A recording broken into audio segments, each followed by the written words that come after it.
नमस्कार दोस्तों, AYT stocks में आपका स्वागत है।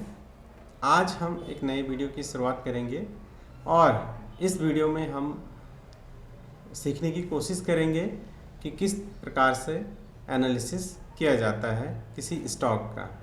तो स्टॉक का जो एनालिसिस होता है जनरली दो प्रकार से होता है। एक होता है फंडामेंटल, जब हम कंपनी का क्या है रिपोर्ट कार्ड देखते हैं कि कंपनी क्या काम करती है, किस प्रकार से उसके रिजल्ट्स आते हैं, क्या उसकी हिस्ट्री रही है, क्या उसका मैनेजमेंट है। इस प्रकार से जब भी हम कोई एनालिसिस करते हैं तो उसको हम फंडामेंटल एनालिसिस कहते हैं। और दूसरा जो तरीका है वो है टेक्निकल एनालिसिस का, जिसमें हम केवल चार्ट को देखते हैं कि चार्ट किस प्रकार से चल रहा है, पिछला चार्ट क्या कहता है और आगे का क्या हो सकता है। इस प्रकार से हम इसमें एनालिसिस करते हैं। तो यही सब हम इन वीडियो में सीखेंगे। इस वीडियो में हम जो सीखेंगे वो रहेगा इलियट वेब थ्योरी पे आधारित, और इसके अलावा हम इसमें कुछ इंडिकेटर्स का भी यूज करेंगे और कोई चार्ट पैटर्न है उनको भी हम इसमें शामिल करेंगे।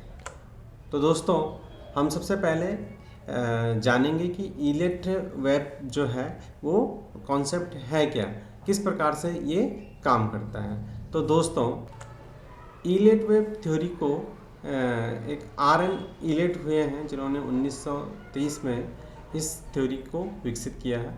और ये थ्योरी हर एक क्षेत्र में अप्लाई होती है। किसी भी क्षेत्र में हम देखेंगे तो जिस प्रकार से इलियट वेब के कॉन्सेप्ट हैं वो कॉन्सेप्ट हर एक क्षेत्र में अप्लाई होंगे।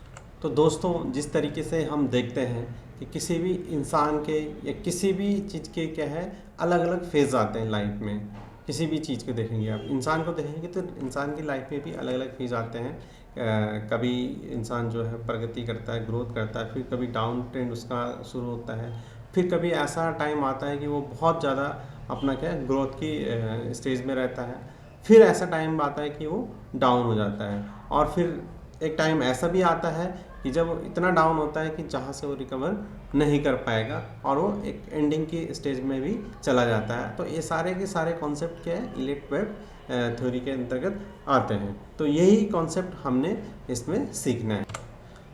दोस्तों, हमारा जो ट्रेड करने का जो ये सीखने का जो हमारा एनालिसिस है, जो हम इसलिए सीख रहे हैं कि ताकि जो हमारा जो भी ट्रेडिंग जो होती है वो अच्छी हो, अच्छे से हो, और लोगों का ट्रेड ओपन होने से पहले हम ट्रेड को क्लोज कर लें। हम इसमें टाइम फ्रेम का विशेष ध्यान रखेंगे।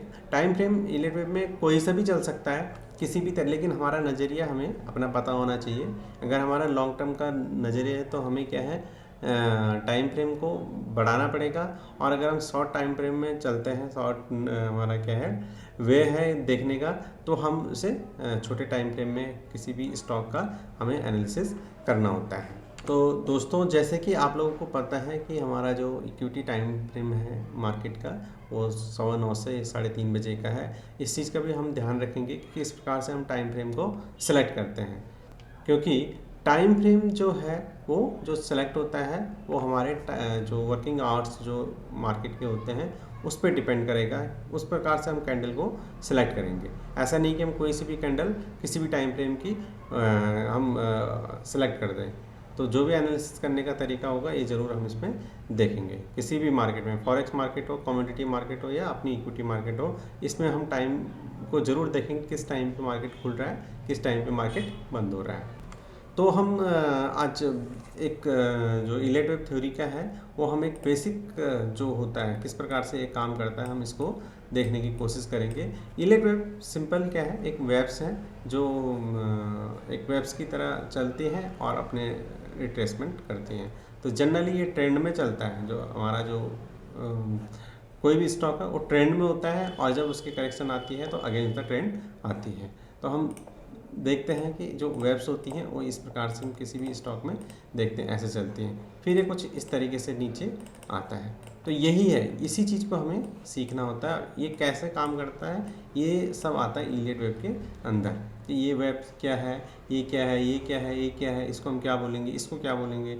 फिर इधर जो ये नीचे आ रखा है इसको हम क्या बोलेंगे, यही सब सीखेंगे हम इलाइट वेब थ्योरी में। तो इसको जो ये आप देखोगे यहाँ पे एक वेब जा रखी है ऊपर की तरफ, फिर ये नीचे आ रखा है, फिर एक ऊपर की तरफ, फिर ये नीचे आ रखा है, फिर ये ऊपर जा रखा है। तो इतना जो पार्ट है जो ये ऊपर जा रखा है इसको हम इम्पल्सिव वेब कहते हैं, ठीक है, इम्पल्स कहते हैं। फिर आप इस तरफ देखोगे तो ये नीचे आया, फिर ये अप गया, फिर ये डाउन आया, इसको हम कहते हैं करेक्शन। ये इम्पल्स है और ये करेक्शन है। इसका हम इन्हें नाम भी देंगे क्या हम इनको कहते हैं, लेकिन अभी हमें सिर्फ इतना देखना है। तो दोस्तों इस वीडियो में हमने यही देखना था। इसके अलावा आगे की जो भी वीडियो बनेंगे उसमें हम देखेंगे किस प्रकार से इलाइट वेब को हम सीखेंगे, किस प्रकार से हम इसमें काम करेंगे। थैंक यू सो मच दोस्तों।